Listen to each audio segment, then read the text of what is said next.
야담상회를 찾아주신 선비님들 감사드리옵니다. 그럼 이야기 시작합니다. 첫 번째 이야기, 과묵한 머슴과 하나가 된 못된 과부의 후회. 옛날 조선 중기 어느 고을에 과부 박씨가 살고 있었습니다. 빼어난 외모로 온 고을 남정네들에게 선망의 대상이 되기도 하였으나 앳되고 고운 얼굴과는 다르게 그 성격이 매우 모질고 악독한 데다 박씨의 외당숙이 고을 사또로 부임하고 있어서 어딜 가나 큰 소리를 텅텅 치고 자신의 뿌리가 양반 가무님을 뽐내며 수절하는 걸 자랑해대니 고을의 골치거리이자 기피의 대상이었지요. 감히 어느 안전이라고 일이 방만한 것인가? 사소한 일에도 트집을 잡아 윽박을 질러대니 고을 사람들의 골치가 이만저만 아픈 것이 아니었습니다. 어이구, 지독하다, 지독해. 귀신은 뭐하나? 저런 여자를 잡아가지 않고 말이야. 내 죽기 전에 저 여자 집안이 폭삭 망하는 꼴은 보고 죽어야 할 텐데 말이야. 고을 사람들의 수근거림에도 박씨는 눈 하나 깜짝하지 않았습니다. 오히려 못난 자들이 자신을 시기하여 그러는 것이라 여기고 더욱 표독스럽게 그들을 대할 뿐이었죠. 생전 남편이 남긴 문전옥답 쉬녀맞이기를 물려받아 박씨의 곳간은 언제나 탐스러운 곡식이 그득했지만 곳간에서 인심 나오는 법이 없어 박씨 집 머슴치고 눈물을 흩뿌리지 않고 나간 사람이 없을 지경이었습니다. 박씨의 고약한 신보를 몇 가지 나열해 보자면 가뭄으로 작황이 나쁜 것을 머슴 탓으로 돌려 세경을 깎고 머슴의 몸이 좋지 않아 일을 못한 날을 적어 놓았다가 또 세경에서 제하고 쭉정이 나락을 세경으로 주며 자신의 논밭에서 고생하며 일해온 머슴들을 농락하기 일쑤였죠. 머슴은 노비와는 달리 계약으로 품을 채워주는 계약직의 일꾼이었으나 이 박씨의 서슬퍼런 엄포는 머슴들을 마치 제 하인이라도 부리는 듯 제멋대로 굴며 하대하곤 하였습니다. 정도라는 것을 모를 지경으로 그 폐악이 지나쳤으니 악덕원님보다도 더한 독종이라는 소리가 새어나올 지경이었지요. 아이고, 대체 이것이 무엇입니까요? 이건 정말 너무합니다요. 마님, 이것으로 어찌 올 겨울을 나겠습니까? 제발 사정을 좀 봐주십시오. 이대로는 굶어 죽기 십상입니다요. 내가 배가 불러 그런 소리가 나오는구나. 싫다면 이마저도 내어주지 않겠으니 썩 꺼지거라. 내가 관아에 끌려가 사또 앞에서 곤장 맛을 봐도 그런 소리가 나오는지 보자꾸나. 아니 마님, 정당이란 품삯도 이 후려치시면 저희는 어떻게 살으란 말입니까요? 억울합니다요. 내 놈이 정녕 매운맛을 봐야 정신을 차리겠다는 말이구나. 당장 내 눈앞에서 사라지지 않으면 아주 경을 칠 테니 그렇게 알아라. 머슴이 억울함을 담아 사연을 호소하기라도 하면 사또인 외당숙을 핑계 삼아 볼기짝에 곤장을 치게 할 것이라고 겁박을 주니 박씨의 악행에도 머슴들은 한마디도 할 수 없어 침을 뱉고는 도망쳐버렸습니다. 들어온 머슴들이 박씨의 고약함을 견디지 못하고 사흘이 멀다 하여 도망쳤지만 박씨는 콧방귀를 끼며 일할 사람은 지천에 널렸으니 아무런 걱정이 없다고 여겼죠. 흥, 못난 것들. 내 놈들 아니면 어디 일할 사람이 없는 줄 아느냐? 배골른 덕에 부릴 놈들이 이 고을에 지천으로 널려 있음을 모르다니 참으로 발칙하기만 하구나? 맵디 매운 꽃샘 추위도 이보다 더 가혹할 수 있을까 싶을 정도로 차갑기 그지없던 박씨의 신보는 나날이 그 위세가 심해져만 갔습니다. 외당숙 사또를 등에 업고 있었기에 그 누구도 박씨에게 고초를 당했음에도 박씨를 건드릴 수가 없었지요. 어느 날 그런 박씨 집에 총각 머슴이 한 명 들어왔습니다. 그래, 자네 이름은 무엇인고? 박씨의 물음에도 이 머슴은 묵묵부답이었습니다. 어찌하여 대답이 없는 겐가? 내 말이 들리지 않는 게야? 말을 할 줄 모르는 것이냐? 이어진 박씨의 물음에도 이 머슴은 무뚝뚝한 얼굴로 아무런 대답이 없었습니다. 답답해진 박 씨는 이 머슴을 쫓아내려다 문득 머슴의 용모가 눈에 들어왔습니다. 단단한 어깨가 떡 벌어지고 야생적인 수컷의 느낌이 물씬한 이 머슴은 복식이나 행색도 세간의 시선을 전혀 신경 쓰지 않는 듯 그 용모가 제멋대로였고 거칠기가 이루 말할 수 없었지만 어쩐지 박 씨의 마음을 움직이는 묘한 매력이 있었답니다. 결국 박 씨는 이 머슴을 종으로 들이기로 결심하고 그 후로 여러 일을 시켰습니다. 얼마간의 시간이 지나자 박 씨의 마음을 다시 사로잡은 것이 있었으니 그것은 바로 이 머슴의 일하는 태도였습니다. 말 한마디 입 밖으로 꺼내지 않고 묵묵히 박 씨의 지령을 수행하는 성실함이 바로 그것이었답니다. 머슴은 황소처럼 일하면서도 불평 한마디가 없었던 데다 해가 바뀌어도 세경 이야기는 한마디도 입 밖에 내지 않았습니다. 그저 묵묵히 자신의 일을 처리할 뿐 박 씨의 신경을 거스르는 법이 없었죠.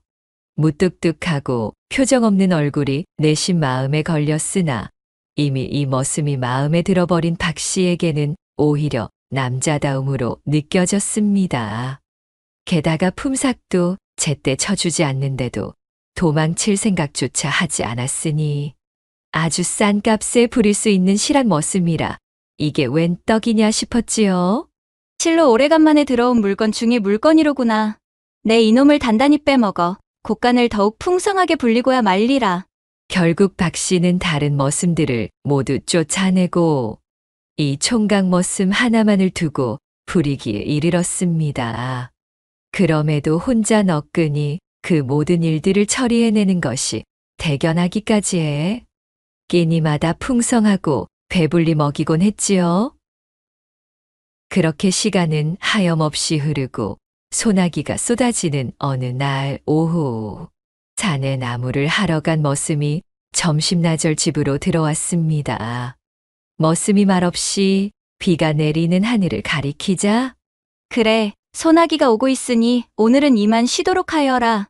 하고 박 씨가 손짓을 하고는 돌아서려는데 박 씨의 시선이 비에 젖어 삼배바지가 착 달라붙은 머슴의 하초에 꽂히고 말아버렸지 뭐예요. 튼실한 근육과 약물이 불끈대는 머슴의 음영은 자신의 집을 거쳐간 숱한 머슴들과는 그 수준부터가 달랐지요. 박 씨는 우물가에서 멱을 감는 머슴 녀석을 보며 가슴을 움켜쥐고 말았습니다. 내 자랑스럽게 수절한 세월이 얼마인데 저 청것의 육신을 보고 이리도 가슴이 요동을 치다니. 생전 처음 느껴보는 야릇한 감정에 박 씨는 몸둘 바를 몰랐습니다. 멱을 감은 머슴은 기세 좋게 점심상을 처리하고는 고단했는지 툇마루에서 8팔자로 뻗어 낮잠을 자기 시작했습니다. 낮잠에 빠진 머슴의 하초는 더욱 웅장해져 마치 천막과도 같은 형상이 되었지요. 그 모습을 본 박 씨는 문득 집에는 박 씨와 이 머슴뿐이라는 사실이 떠올랐습니다. 이 일을 어쩌면 좋단 말인가. 도무지 주체할 수가 없으니. 그런 생각이 미치자 박 씨는 점점 후끈 몸이 달아오르는 것을 멈출 수가 없었답니다.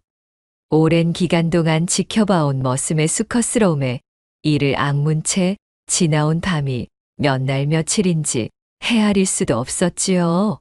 이대로 지내다가는 박 씨의 정신이 쏙 빠질 것만 같았습니다. 결국 장맛비가 추적추적 내리는 그날 밤, 박 씨는 주변의 눈을 피해 조심스럽게 호치마만 걸친 채 까치발로 몰래 머슴방으로 들어갔습니다. 코를 골며 기세 좋게 골아떨어진 머슴의 바지춤을 내리고는 홍두깨처럼 솟아오른 약물을 보니 박 씨는 몸을 부르르 떨 수밖에 없었죠. 그렇게 머슴이 자는 사이 음흉하게 일을 치르려던 찰나 자고 있던 머슴이 갑자기 눈을 뜨고는 박 씨를 낚아채는 것이 아니겠어요? 깜짝이야. 무슨 짓이냐?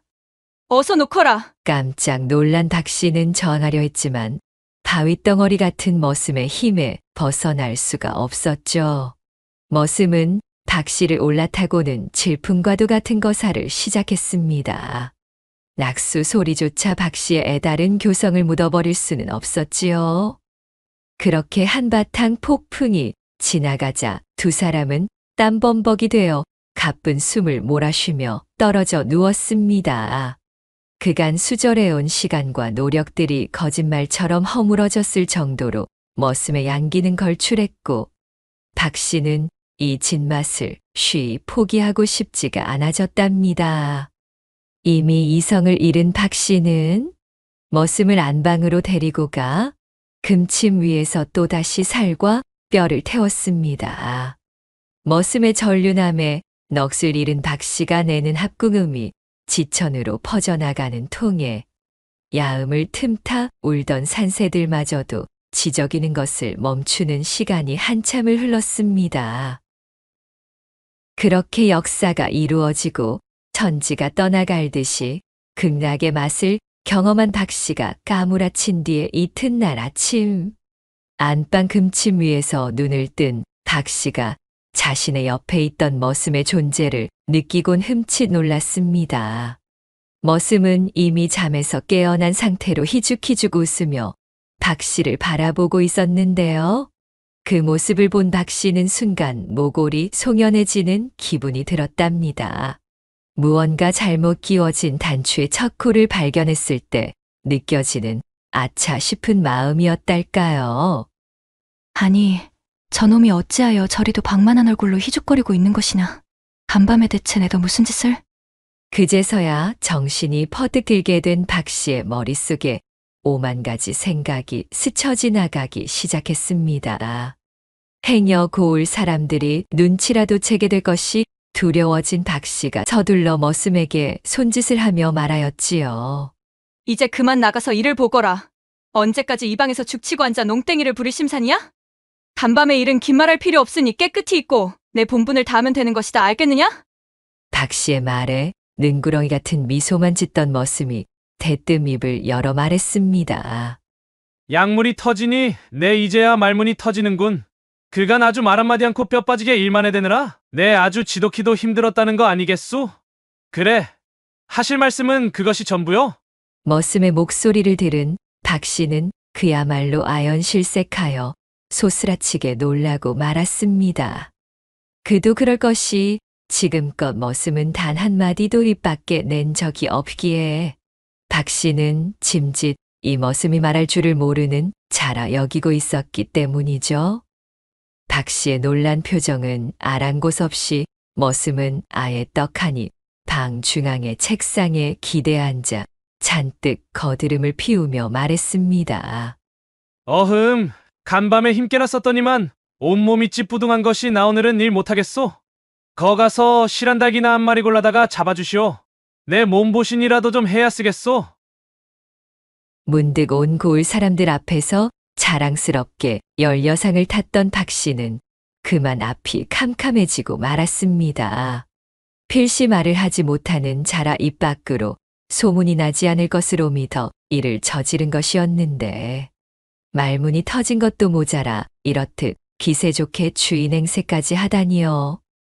외당숙 사또에게 사실을 고하면 이 머슴 나부랭이 하나쯤이야 손쉽게 작살낼 수야 있지만 그렇게 되면 온 고을 사람들이 박 씨가 머슴을 데려다 버린 파렴치한 작태를 모두 알게 되어 동네방네 온통 까발려질 것이고 열여상을 준 사또의 위신은 뭐가 되며 온 고을에 수저를 자랑했던 자신의 체면은 또 뭐가 되겠습니까?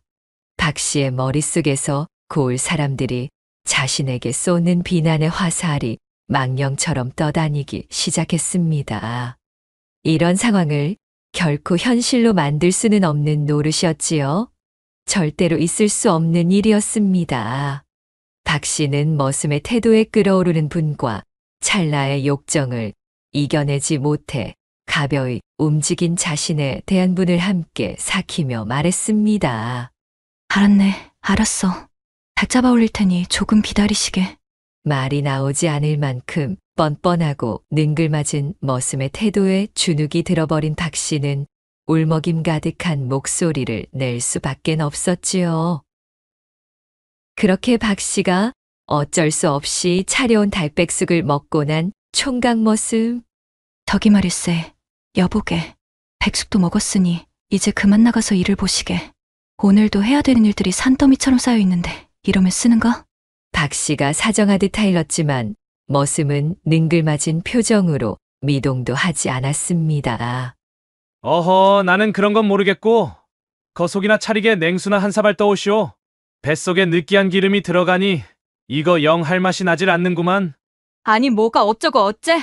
보자 하니 이놈이 점점? 어째 표정이 영 깨림칙한 것이 마음에 내키지 않는 모양인데 뭐 아쉬울 것 없소. 지금 당장 사또께 달려가 내 수절하던 과부와 벌였던 일을 아주 소상히 동네방네 밝힐 터이니 말이오. 저기 여보게 아닐세. 아니야. 내가 잘못했으니 노여움을 푸시게. 마른 하늘에 날벼락도 이런 날벼락이 있을까요? 뭔가 일이 단단히 잘못되어 가고 있음을 느낀 박 씨였지만 후회해도 때는 이미 늦고 말았죠. 이미 다른 머슴들마저 모두 쫓아내버린 터라 박 씨는 그야말로 머슴의 말에 순종할 수밖엔 없었습니다. 논밭이며 곳간이며 장작이며 기타 자빌이며 온 천지가 머슴이 도맡아 하던 일이라 당장 일손이 급했던 것은 박 씨였으니까요. 게다가 그간 머슴이 너무나 살뜰히 온 집안일들을 처리해 주었기 때문에 박 씨는 편리함과 게으름에 젖어 간의 살림이 어떻게 돌아가는지 그 흐름도 놓쳐버려 이 머슴의 손을 빌리지 않으면 안 될 상황이었습니다. 박 씨는 어쩔 수 없이 이 머슴의 생짜를 고스란히 들어줄 수밖에 없게 되었지요. 내 너희 청대로 하겠으니 마음을 돌리고 우리 대화를 잘 해보게나. 그날 이후로 머슴은 아예 안방을 제 집처럼 드나들었고 한 번 책을 잡혀버렸던 박 씨는 이 머슴의 요구를 들어줄 수밖엔 없었지요. 영색이 양반 가문이라고 떵떵거렸던 자신에게 머슴을 방해해 들인 요망한 여인이라는 꼬리표가 달리는 것은 죽기보다도 싫었으니 말입니다. 머슴은 박 씨의 곳간을 열어 그간 박 씨에게 핍박받고 품삯도 제대로 받지 못하고 쫓겨났던 일꾼들을 모두 불러 모아 그들에게 곡식이며 고기며 풍족하게 나눠주었습니다. 그러면서 말했지요. 마님은 이제 새 사람이 되기로 작심하신 차이니 자네들은 그리들 알게나? 곳간에서 곡식을 받아든 일꾼들은 기쁨의 눈물을 흘렸습니다. 머슴은 박 씨에게 그 광경을 고스란히 지켜보게 하였지요. 문득 자신에게 고맙다며 연신절을 하는 일꾼들을 보고 있으니 박 씨의 마음 한켠에서 말할 수 없는 감정이 생겨나기 시작했습니다. 내 그간 혼자 된 몸으로 스스로를 지키려 나를 비롯한 모든 이들에게 너무나 가혹하게만 살아온 것 같구나. 이들이 이렇듯 기뻐하는 모습을 보니 나 스스로가 부끄럽기 그지없다. 박 씨는 북받치는 우애와 서글픈 자신의 처지에 비관하여 그만 눈물을 흘리고 말았습니다. 머슴은 박 씨에게 다가가 그녀를 위로해 주었죠. 그리고 그간 자신이 계획하고 실행해온 모든 내막을 사실대로 이야기해 주었답니다. 그는 박 씨의 고약한 심보를 고쳐주기 위해 일부러 그녀의 집으로 머슴살이를 들어온 것이었지요.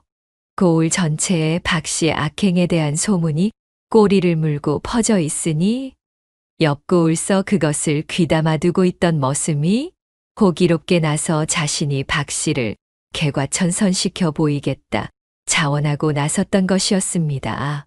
그리고 머슴의 전략적인 접근에 박 씨는 쥐덫에 걸린 쥐처럼 꼼짝없이 당하고 말았던 것이지요. 그대가 내 눈을 깨워주었으니 이제서야 내가 정신을 차릴 수가 있게 되었소. 그간의 행실이 부끄러워 견딜 수가 없소이다. 박 씨는 그 이후로 머슴과 함께 지내며 어려운 소작농들에게 풍성한 세경을 베풀면서 은덕을 쌓고 지내게 되었습니다.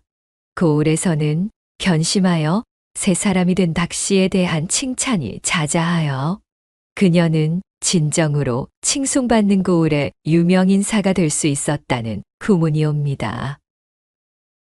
두 번째 이야기, 마님이 과연 저를 족칠 깜냥이나 되시는 여인이신지요? 지금의 단양이 있는 조선의 어느 한 고을에서 일어난 일입니다. 나이 지긋한 강대감에게 혼례를 들어 몇 해를 보내온 마님의 얼굴에는 천근 같은 근심이 주렁주렁 달려 있었습니다. 그것은 바로 요즘 들어 너무도 이상해진 강대감의 거동 때문이었어요. 그 위세가 대단하여 주변에 시샘어린 눈총을 받을 정도로 마님을 아껴주던 그 강대감이었으나 요즘엔 도통 마님이 지내는 안방 행차를 금하고 있지 않았겠어요? 예전에는 사흘이 멀다 하고 안방에 들이닥쳐서는 밤이 깊도록 마님을 이리저리 요리하던 시절은 이제 가물가물할 지경이었습니다. 불타오르는 기간이 끝났다고는 하지만 그래도 달마다 한 번씩은 안방을 찾았었고 친우들과 약주라도 진득하게 저른 날에는 이틀에 한 번꼴로 옷고름을 무장해제시키던 그 대감이 최근에는 그 걸음이 너무나도 비싸지고 말았지요. 영감이 저렇듯 시퍼렇게 살아있음에도 마치 수절하는 과부처럼 지내고 있으니 마님은 정말 기가 찰 노릇이었답니다. 내 비록 사대부집 여식으로 태어나 이 집안에 들어왔으나 영감이 나를 찾지 않는 시간이 길어만지니 이제는 지쳐만 가는구나. 내 더 이상은 체면이고 가문이고 그런 것일랑은 모르겠고 오늘은 기필코 저 영감과 결판을 짓고 말리라. 구름이 달에 걸려 야음이 짙었던 밤, 뻐근하게 좀이 쑤셨던 마님은 하인들이 모두 잠들어 있음을 확인하고 부엌에서 뒷물을 마친 후 얼굴에 곱게 분을 바르며 치장을 마쳤습니다. 아직 한창 때의 나이였던 데다가 시집 올 때부터 이미 단아한 용모로 소문이 나 있었던 터라 한결 고와진 자신의 모습에 거울을 바라보던 마님은 한껏 자신감이 가득 찼습니다. 제 아무리 나를 향한 대감에 흥이 식었다고는 하나? 어디 내 이 모습을 보고도 꿈틀거리지 않을 자신이 있나 보자. 마님은 콧방귀를 끼며 부엌에서 간단한 술상을 차렸습니다. 그리곤 가벼운 걸음으로 안마당을 건너 대감의 사랑방으로 당도하였지요. 마님의 경쾌한 발소리를 듣고 이부자리에서 부스스 일어난 대감은 어째 표정이 곱지만은 않았습니다. 여보, 잠시 일어나 보셔요. 생긋 웃으며 대감의 몸을 일으켜 세운 마님은 자신의 옷고름을 만지작거리며 대감에게 추파를 던지기 시작했습니다. 그런 아내의 애가 타는 몸짓에도 대감은 심드렁한 표정으로 묵묵부답이더니 이내 곧불 기운이 있다며 마님이 건네는 술잔도 받아들지 않고는 도로 자리에 누워버리는 것이 아니겠어요? 자존심이 상해버린 마님의 표정이 떫은 감이라도 씹은 것 마냥 일그러지고 말았지요. 아니 여보, 차려온 성의를 봐서 술상에 젓가락이라도 좀 집어보셔요. 억누른 목소리로 던진 마님의 한마디에도 대감은 등을 돌리고 누워서는 아무런 대꾸도 없었습니다. 아이고, 그러시군요. 잘 알겠습니다. 그럼 나가볼 테니 어디 푹 주무시지요. 열이 오를 대로 올라버린 마님은 대감에게 마지막 한마디를 던지고는 무안과 창피함을 애써 숨기며 술상을 들고 나왔습니다. 안방으로 돌아와 혼자서 한숨을 내쉬던 마님은 자신이 차린 술상의 다과들을 안주 삼아 탁주를 몽땅 다 비워버렸습니다. 대감이 정말로 곧불 기운으로 나를 찾지 않는 것일까? 그런 사사로운 이유라면야 좋겠지만 심히 의심이 되는구나. 어디 첩이라도 얻어놓은 것인가? 그리 왕성하던 양반이 어찌 저리도 소인배가 되어서는 쭈그러든 게지? 그렇게 마님이 뜬 눈으로 별의별 생각을 떠올리며 고민에 빠진 사이 동창은 밝아 눈치 없는 새벽닭이 아침을 알리고 있었습니다. 며칠 뒤 아주 우연한 기회에 마님의 수수께끼가 풀리는 사건이 벌어졌습니다. 저녁에 찬으로 올라왔던 고기가 체한 것인지 속이 매우 좋지 않아 잠에서 깬 마님은 뒷간을 가기 위해 불이 나게 안방에서 빠져나왔습니다. 밤은 깊어 부엉이가 굿을 피우는 삼경의 시간인데 교교하게 내리떨어지는 달빛 아래에서 마치 도둑처럼 부드러운 움직임의 그림자가 안마당을 스쳐가는 것을 발견했지 뭔가요? 인기척에 화들짝 놀란 것도 잠시였고 마님의 촉이 곤두서며 머리에 어떤 생각이 헤집고 지나가는 것을 막을 수 없었습니다. 설마 저것이 혹시? 마님은 올라오던 채기도 잊은 채 그림자를 살며시 뒤따르기 시작했습니다. 아니나 다를까 그 그림자가 멈춰선 곳은 다름 아닌 대감방이었지요.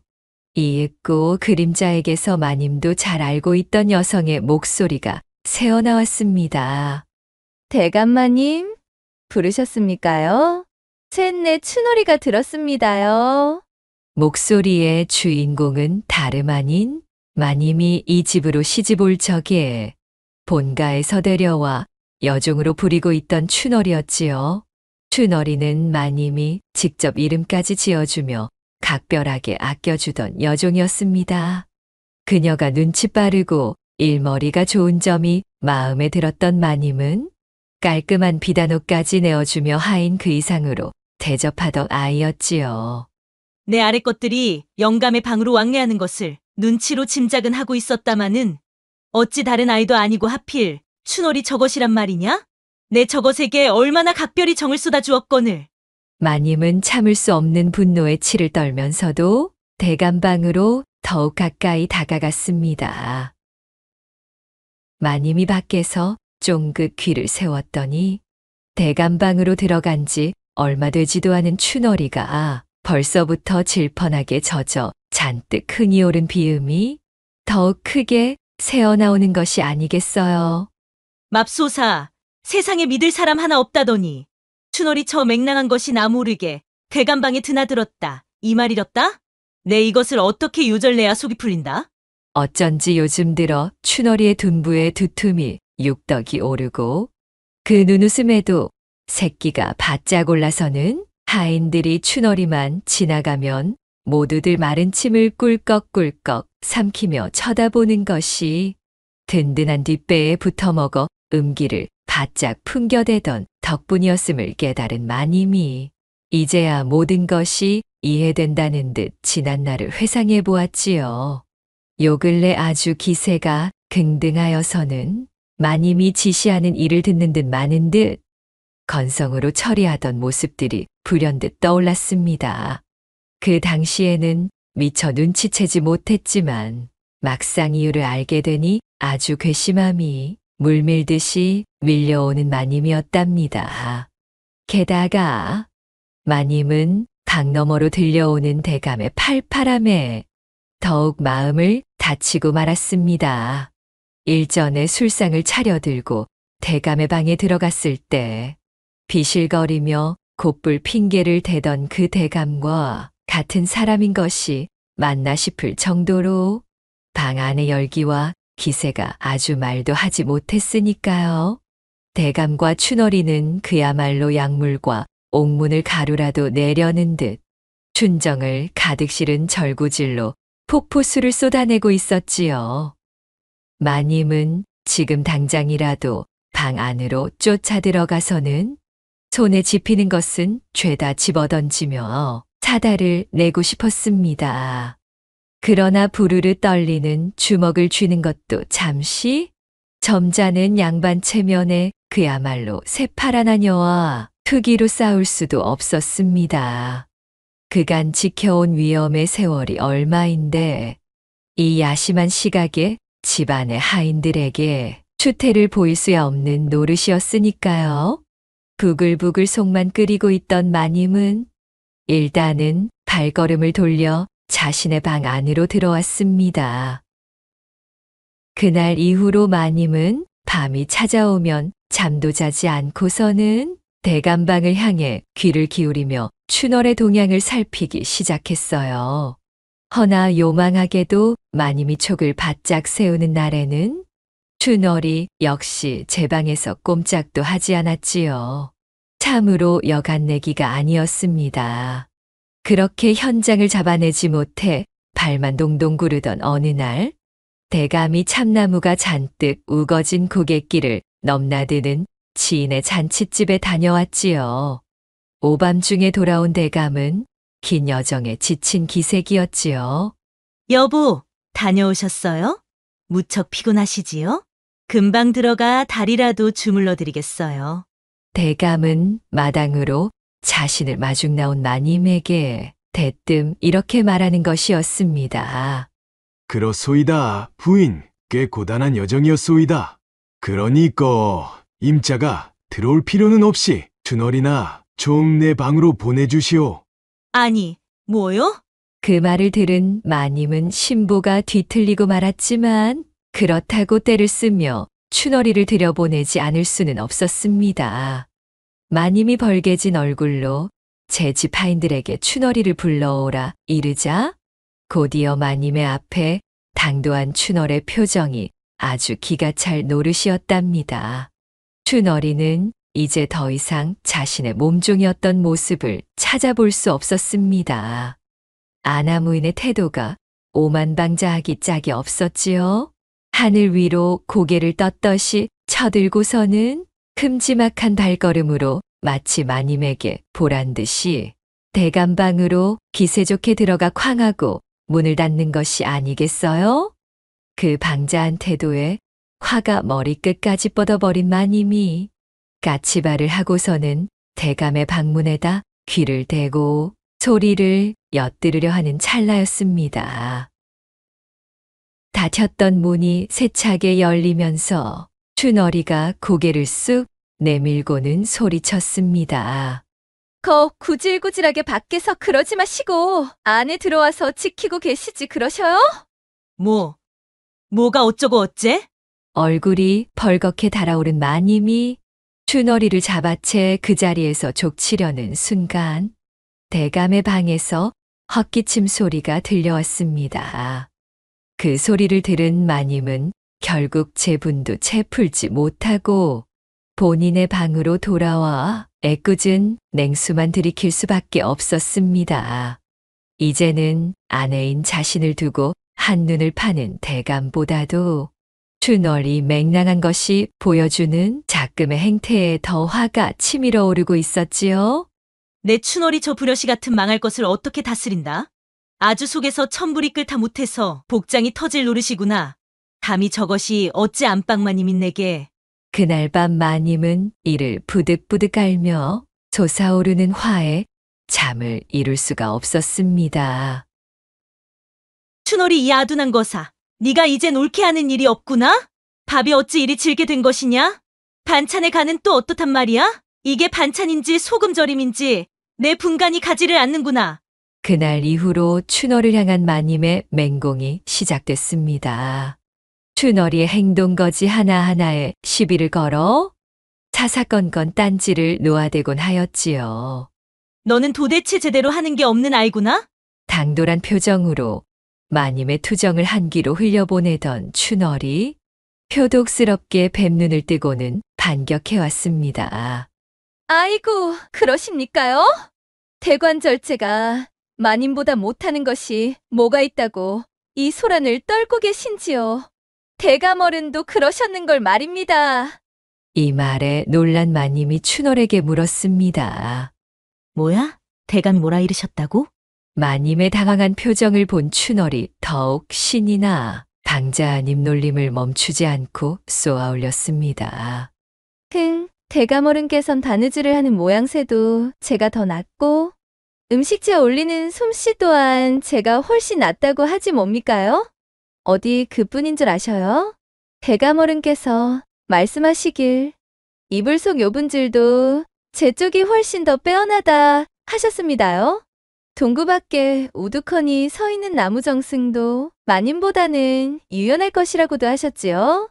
마님은 뒷골이 땡겨 눈앞이 어지러울 지경이었습니다.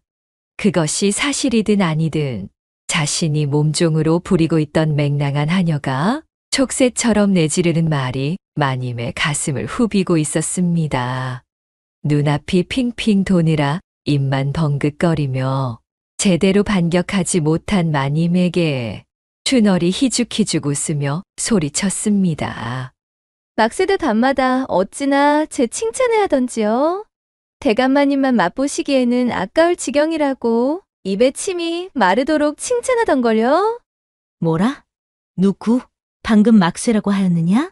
춘월의 마지막 말을 놓치지 않았던 마님의 눈에선 번개처럼 생기가 감돌았지요. 아항, 그랬었단 말이구나. 춘월이 네가 대감어른과 보낸 밤들처럼 막새와도 그렇게 진탕 몸을 섞어댔다는 말이었다. 대감어른 밤시중을 들면서 뒷구멍으로는 막새랑 역전의 빌미를 잡았다고 생각한 마님의 칼날 같은 물음에 어쩐 일인지 춘월이는 심드렁한 표정으로 일관할 뿐이었습니다. 이에 빈정이 상한 마님이 그녀를 몰아세우며 말했지요.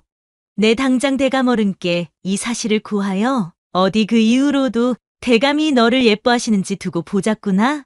막새랑도 붙어먹은 하녀를 이 집에 계속 놔두시지 말이야. 기세등등한 마님의 말에 춘월이는 가소롭다는 듯 웃으며 천천히 입을 떼었습니다. 예, 어디 그래 보셔요. 가만히 써보자. 구범이가 그러던데. 담탕질도 국갈춤도 맛깔나기는 제 쪽이 마님의 그것보다는 훨씬 낫다고 하지 않겠어요? 도대체 구범이는 마님의 그런 방면을 어떻게 알고 있는 것일까? 그것이 참으로 궁금했던 참인데. 이참에 대감마님께 같이 한번 고해보도록 하실갑쇼. 구범이가 들려준 이야기들이 어찌나 기똥차던지. 저는 그런 진기한 몸놀림은 참말로요. 저기 저작거리 사당패의 제주넘기에서도 본 적 없는 기이한 모습이었지요. 춘월이의 말을 들은 마님은 사색이 되어 벌벌 떨기 시작했습니다. 세상에나 마상에나 외로움에 지쳐 새경 머슴 구범이와 잠시 정분을 내었던 것인데 그 비밀 중의 비밀을 이 요망한 것이 모조리 꿰고 있었다니. 구범이의 입단속을 단단히 시켜두었음에도 이 불여우에게 홀딱 넘어가 버린 구범이가 야속했지만 이미 엎질러진 물이었습니다. 모든 사정이 밝혀지면 잃을 것이 많은 것은 일개 몸종하녀가 아닌 바로 양반댁 마나님인 자신이었으니까요. 그날 이후 마님은 더 이상 춘월이를 건드리지 못하였고 밤마다 대감의 방으로 들어가는 일도 막지 못하였지요. 구범이와 마님의 은밀한 비밀을 대감에게 일러 바칠까 두려워 춘월이의 눈치만 살살 보며 비위를 맞추기에 급급했으니 누가 마님이고 누가 여종인지조차 구분이 가지 않을 지경이었습니다. 이를 보고 있던 타인들 또한 의아한 눈초리로 두 사람을 지켜볼 뿐이었어요. 자신에게 위로 가득한 밤을 선사해 주었던 고마움을 뒤로 하고 춘월이에게 자신과의 미래를 고자질한 가벼운 입의 구범을 몽둥이로 다스려 마님은 분한 마음에 애꿎은 화풀이만 겨우겨우 할 수 있었다는 구문이 옵니다. 세 번째 이야기, 오랜 우정을 포기하고 공략한 깊은 밤의 사내. 경심이 이 여편네야. 내가 아주 동네 창피해서는 어디 가서 너랑 죽마고우라는 소리를 못하겠다 이거야. 삼경도 넘은 야밤의 시간에 남편 사랑을 독차지하시는 순간을 그리도 떠나가라 알려대니 원 어찌 그리 채통이라는 것을 모르실꼬? 아니, 근데 요 기집애가 사돈난 말을 하고 있네? 이거사 웃기지 말 거라 교워라. 그건 오히려 내가 할 소리지 않니? 밤에 작작 좀 하고 잠이나 좀 자고 그런 소리를 해라 이거사.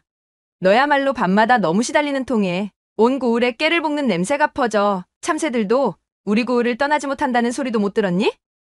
주변 사람들의 이목 따위는 아랑곳하지도 않은 채 남새스러운 음어를 아무렇지도 않게 뱉으며 서로를 타박하는, 그러나 사실은 매우 두터운 우애를 자랑하는 사이좋은 두 친구가 있었습니다. 고을의 떠돌이개가 누구네 집 앞놈에게 씨를 뿌렸는지가 저작거리의 가장 큰 화제일 만큼 한적했던 조선의 어느 한 고을에서 벌어진 일입니다. 서로의 앞집과 뒷집에 딱 붙어 살고 있던 교월과 경심은 동갑내기에 어릴 적부터 붙어 지내던 사이였습니다. 서로의 몸 어디에 점과 흉터가 있는지도 꿰고 있을 정도로 피는 섞이지 않았으나 가히 친자매 같은 끈끈하고 스스럼 없는 관계였지요. 어릴 적부터 서로의 집을 왕래하며 자연스럽게 교우를 다졌고 두 사람 모두 선머슴 같은 괄괄하고 대찬 성격으로 그 시절 조선의 아녀자가 갖춰야 할 조신한 절개와는 거리가 먼 여걸들이었기에 주변 어른들은 그 둘을 가리켜 마치 관포지교와 너끈히 견줄 만한 우정이라고 하였습니다. 그렇게 한 동네에서 서로 붙어 다니며 산이고 들이고 쏘다니고는 시야에 들어오는 마을의 사내 아이들 골리는 재미로 하루를 지내던 악동들이었지요. 성장하면서 그 천방지축 같은 성질머리는 점차 사그라들긴 하였으나 그럼에도 두 사람의 거침없는 언행을 막을 자들이 없었습니다. 그렇게 시간이 지나 나이를 먹게 된 교월과 경심은 공교롭게도 둘 다 엇비슷한 시기에 혼인을 하게 되었지요. 집안과 집안끼리 이미 정해둔 혼사였기에 두 사람은 이제 더 이상 어릴 때처럼 함께 지내며 남부러울 것 없는 우정을 다질 수 없음에 슬퍼했습니다. 서로의 손을 맞잡고는 서로의 앞길을 응원하며 제게 주어진 운명대로 각자 시집을 가게 되었습니다. 그런데 어쩜 시집을 가고 보니 자신들의 시댁의 위치가 바로 담 하나를 사이에 둔 서로의 앞집과 뒷집이지 않았겠어요. 동네에서 중마고우로 지내던 사이가 시집을 와서도 이웃사촌이라니. 이런 우연과 필연이 겹친 관계가 또 있겠나 싶었던 두 사람은 몹시도 기뻐하며 외쳤습니다. 어머, 도대체 이것이 어찌된 우연이니 그래? 정말 너랑 나는 결단코 떨어질 수 없는 운명의 실이 이어진 모양이로구나. 어휴, 질린다 질려 이거사. 그만 좀 따라다녀라. 지겹지도 않니? 얼씨구, 저런 화상이 말하는 뽐새 좀 보시게. 교월이요, 맹랑하기 짝이 없는 지지배야. 네가 나를 따라다니는 게 아니고? 교월과 경심은 연고도 없는 고을로 시집 오게 된 외로움을 서로의 존재가 녹여줄 수 있다는 사실에 안도하며 안심하고는 장난을 치며 이를 드러내고 깔깔 웃었지요. 각자의 남편이 서로 엇비슷한 품계의 벼슬을 지내고 있었고 아내에게는 극진한 성미를 지니고들 있었기에 자신의 부인이 고향 친구와 어울리며 외로움을 잊고 지내는 것을 적극 권장해 주었습니다. 그리하여 둘은 혼인 전보다 더욱 친밀하게 지낼 수가 있었답니다.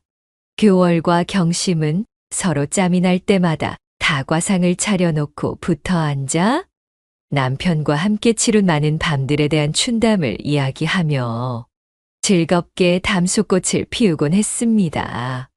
시댁 식구들은 나를 못 잡아먹어 안달이지만 내가 지금까지 견딜 수 있는 이유가 뭐겠니? 바로 남편이 야밤을 뜨끈하게 달궈주기 때문 아니겠어? 너 같은 천방지축을 데리고 사는 남편이 보살이지. 경심이 이거사. 도대체가 너의 망측한 교성 때문에 자다 깬 적이 하루 이틀이 아니란 말이다. 지압이 석갈의 맛이 그리도 좋더냐? 그렇게 말하는 교월이 너야말로 소피를 보러 나갔다가 마른 하늘에 천둥벼락이라도 치는 줄 알았다 얘. 누가 들으면 아주 요절이라도 내는 줄 알았겠어. 어쩜? 양반댁 마나님이 조신하지 못하게 그게 무슨 말이니? 요절이라니. 교월이 네 입에서 조신이라는 말이 나오다니. 세상 참 오래 살고 볼 일이네? 아주 지나가던 개가웃을 노르시다 이거사.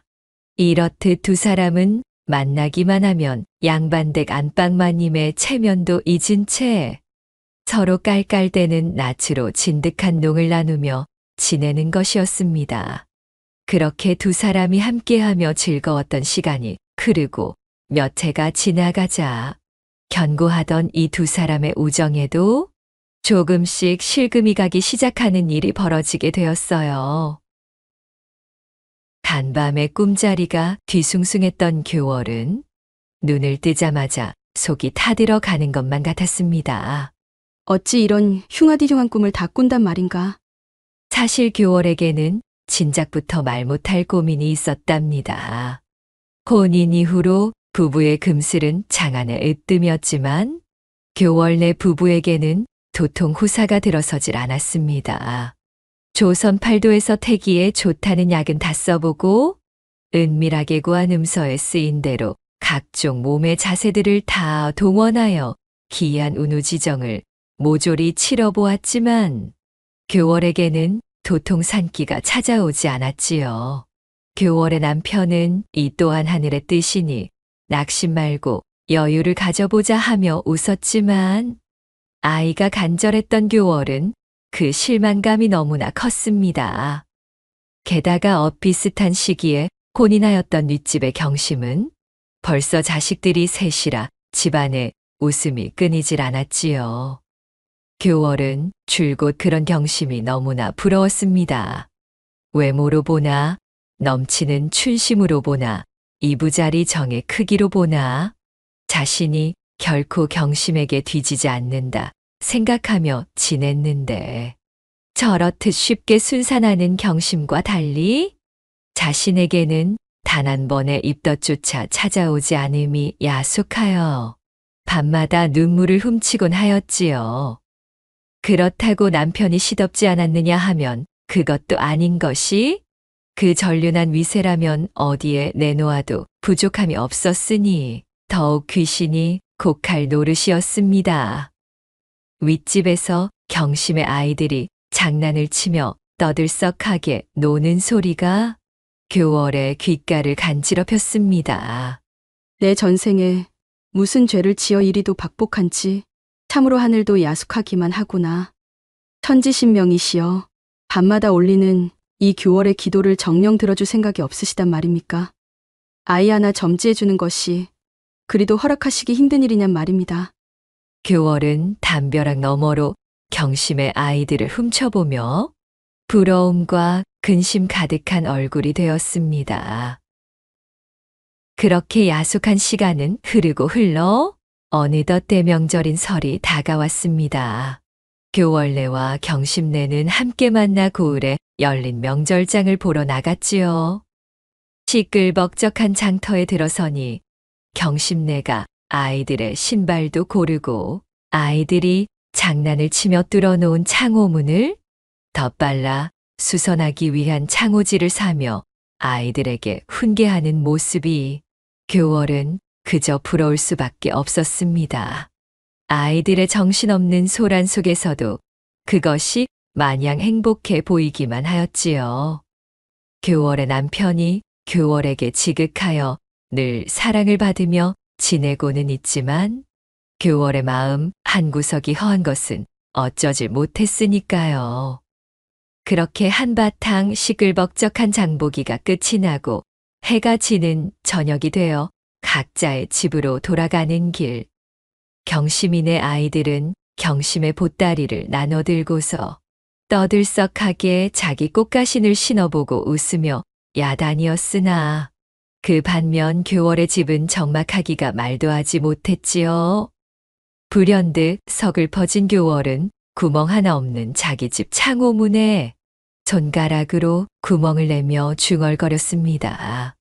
서방님, 우리 집 문은 3년이건 5년이건 구멍 하나 나지 않는데 내 오늘처럼 이리도 구멍이 야속한 날은 또 처음이 옵니다. 눈물을 훔치며 말하는 교월의 뒷모습을 바라보는 남편의 표정도 어두워지고 말았답니다. 그렇게 일가족이 잔뜩 모인 설제사를 지낸 후 눈코 뜰 새 없이 지나간 부엌일에 정신없이 하루를 보낸 경심과 교월은 그날 저녁 손님들이 모두 돌아간 경심의 집에서 만났습니다.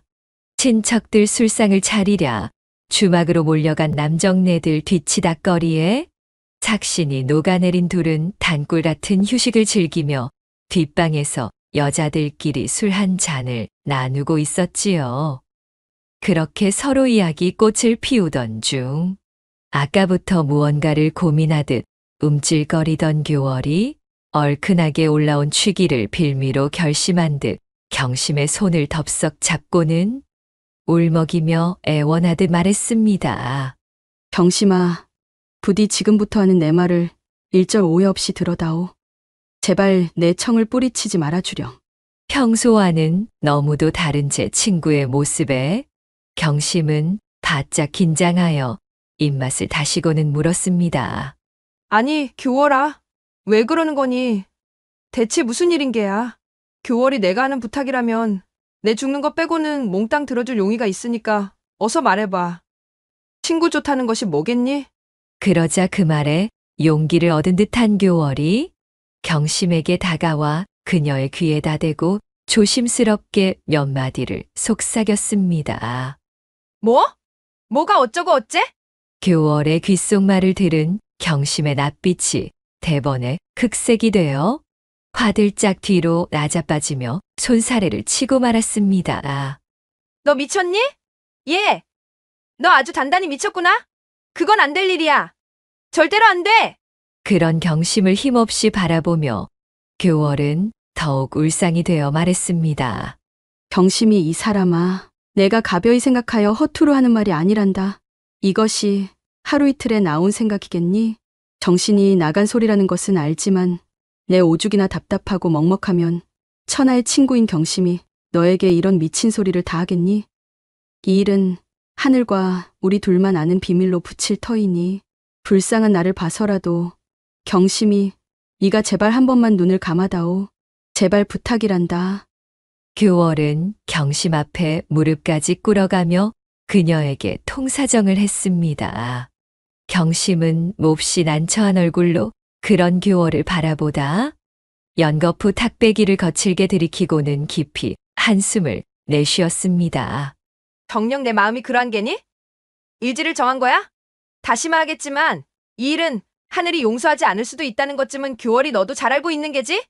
하늘이 이 교월을 단죄한다 한들 내 오늘의 일은 무덤까지 가지고 갈 것이니 경심아, 친구 한번 살려주는 셈 치고 도와다오.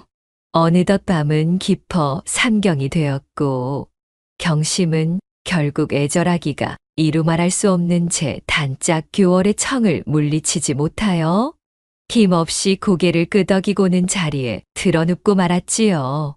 마지못한 경심의 허락을 받아낸 교월은 그 길로 경심의 남편이 골아떨어져 있는 안방으로 향했습니다. 친척들과의 연희은 술자리로 이미 만취가 되어버린 경심의 남편은 안방으로 들어온 교월이 몰래 초를 끄는 것도 알아차리지 못한 채 말했습니다. 임자, 탁주 냄새가 진동을 하는구려. 어서 들어와 눈을 붙이시오. 오늘 참말로 고생 많았소.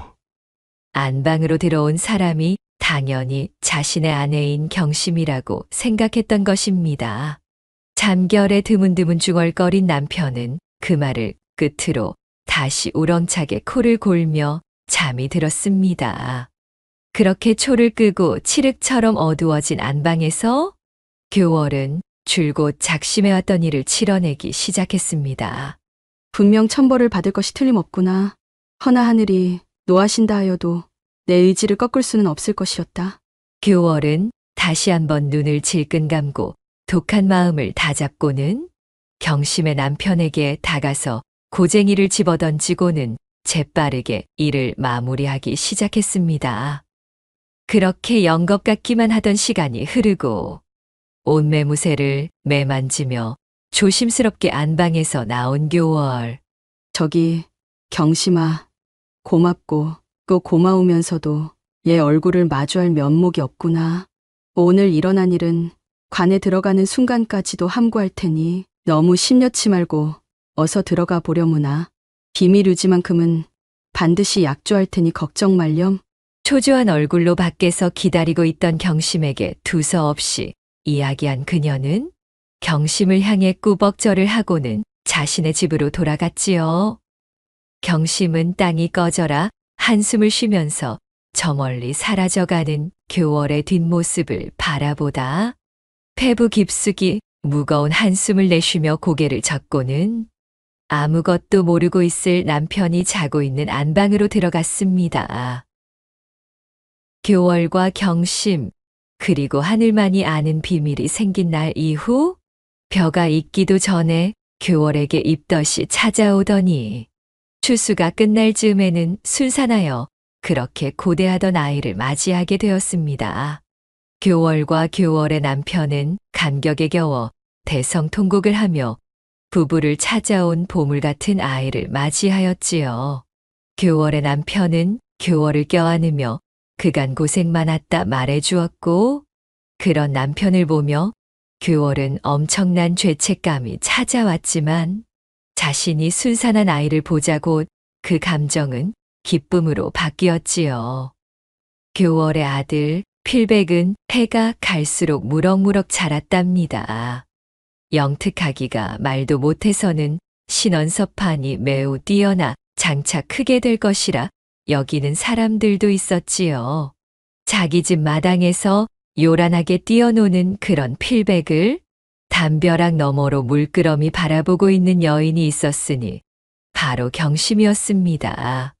그녀의 얼굴에는 어쩐지 묘한 후회가 흐르고 있었지요. 그러던 어느 날 경심이 자신의 아이들이 공부하고 있던 서당으로 도시락을 전달하러 가게 되었습니다. 서당에 들르니 군장은 일이 생겨 잠시 출타 중이었는데, 아니, 글쎄 이게 무슨 일인가요? 이제 겨우 7살 된 필백이 군장을 대신해서 서당의 학동들에게 소학을 가르쳐주고 있지 않겠어요? 필백에게 소학을 배우고 있던 학동들 사이엔 무려 67은 더 나이가 많았던 경심의 아이들도 섞여 있었지요. 그 광경을 본 경심은 참으로 어처구니가 없었습니다. 아니, 저게 대체 무슨 꼴이란 말이야? 우리 아이들이 고작 저 쬐그만 꼬마 녀석에게 수학을 배우고 있다는 것인가? 경심은 너무도 자존심이 상하여 부하가 치미는 것을 막을 수 없었답니다. 또 어느 날에는 경심이 교월과 함께 장에 가던 중이었습니다. 우연히 길에서 서당의 훈장과 마주치게 되었지요. 교월을 발견한 훈장이 그녀를 향해 크게 웃으며 소리치는 것이었습니다. 대개 아이는 그야말로 천재요. 내년엔 어렵지 않게 조시를 볼 수 있을게요. 아들 하나 참으로 잘 키우셨소이다. 그 말을 들은 교월은 뜰듯이 기뻐하였으나 반대로 경심은 속이 뒤집히고 말았습니다. 그로부터 며칠이 지나고 어느 야심한 밤, 경심이 교월을 자신의 집으로 불러서는 앞에 차려진 술상에서 잔을 들어 연거푸 서너 잔을 벌컥벌컥 들이키며 말했습니다.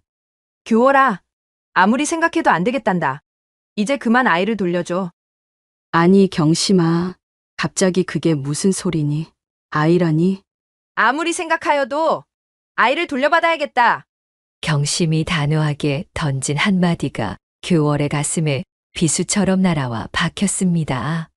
늘 가슴 한켠에 숨죽이며 품고 있던 불안함이 한 번에 터져 드디어 올 것이 왔구나 싶었던 것이지요. 직후엔 졸지에 난장판이 되었습니다.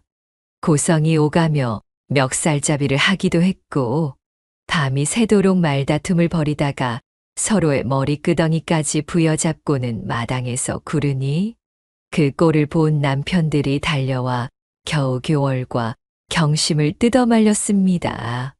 남편들이 자신들을 떼어놓았음에도 불구하고 둘은 씩씩대며 싸움을 멈출 기미가 보이지 않았고, 결국에는 일이 커지고 커져 시시비비를 가리기 위해 사또 앞까지 서게 되었습니다. 사또의 앞에서 경심은 천륜을 앞세우며 제 자식이라 우기고, 교월은 경심과 한 약조를 앞세우며 제 자식이라 우겼답니다. 두 사람은 한치도 물러설 기미가 보이지 않았지요. 교월과 경심의 주장을 잠자코 듣고 있던 사또는 선뜻 결판을 지어줄 수가 없었습니다. 고을 사람들이 다 모인 자리에서 명판결이 내려지지 않으니 사또는 지끈지끈 골치가 아파왔지요. 결국 사또는 교월의 아들 필백을 관하로 데려오라 명했답니다. 그리고는 필백에게 자초지종을 설명해 주었습니다. 그래, 너의 생각은 어떠하느냐? 사또의 물음에 교월의 아들은 하늘을 지그시 올려다보고는 별 시덥잖은 것을 물어본다는 듯 또랑또랑하게 말했습니다. 사또나리, 한 가지 이야기를 들려드리겠습니다. 지난 계절 우리 논에 모를 심을 때의 일이었지요.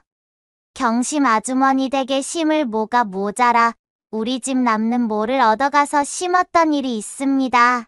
가을이 되고 추수할 때가 왔을 때 우리 집에서는 그 누구도 경심 아주머니 댁에다가 대고 우리 모를 심어 추수한 나락이니 그 곡식 또한 우리 것이라며 내놓으라 하지 않았습니다.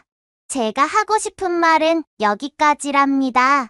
부디 사또께서 지혜롭게 헤아려 주옵소서.